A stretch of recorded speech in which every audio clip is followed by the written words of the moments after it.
హీరోలు action scenes చేస్తూ గాయపడడం వింటుంటాం. అయితే స్టార్ హీరోయిన్ కూడా ఇప్పుడు యాక్షన్ సీన్స్ చేస్తుంది. ఈ క్రమంలో సమంత గాయపడింది. ఈ విషయాన్ని ఆమె స్వయంగా సోషల్ మీడియా వేదికగా వెల్లడించింది. యాక్షన్ సీన్ లో గాయపడినట్లు ఆమె తెలిపింది. మోకాలికి అయిన గాయానికి సూదులతో చికిత్స తీసుకుంటున్న ఫోటోలను షేర్ చేసింది. గాయాల పాలు కాకుండా యాక్షన్ స్టార్ ను కాగలనా అని ఆమె రాసుకొచ్చింది. ఏ చిత్రం షూటింగ్ లో సమంత గాయపడింది, ఎప్పుడు గాయపడింది అనే వివరాలను మాత్రం సమంత తెలియజేయలేదు. ప్రస్తుతం ఆమె చేతిలో బంగారం అనే సినిమా ఉంది. ఈ సినిమా షూటింగ్ లోనే ఆమె గాయపడి ఉండొచ్చని సమాచారం. చివరిసారిగా సమంత ఖుషి సినిమాలో కనిపించింది.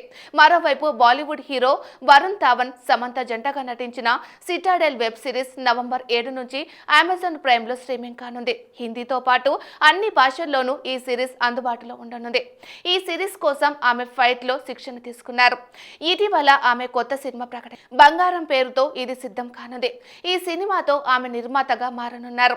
నటనలో మీకు ఇన్స్పిరేషన్ ఎవరు అని ప్రశ్నించగా నటన పరంగా నాకు అల్లు అర్జునే స్ఫూర్తి అని వెల్లడించింది.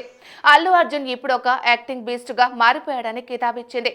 అల్లు అర్జున్ తో కలిసి మరోసారి నటించాలనుకుంటున్నానని సమంత తన మనసులో మాట పంచుకున్నారు. అల్లు అర్జున్ తో కలిసి సమంత సన్ ఆఫ్ సత్యమూర్తి చిత్రంలో నటించడం తెలిసిందే. అంతేకాదు పుష్ప చిత్రంలో ఊ అంటావా మామ బ్లాక్ బాస్టర్ సాంగ్ లోనూ నటించింది.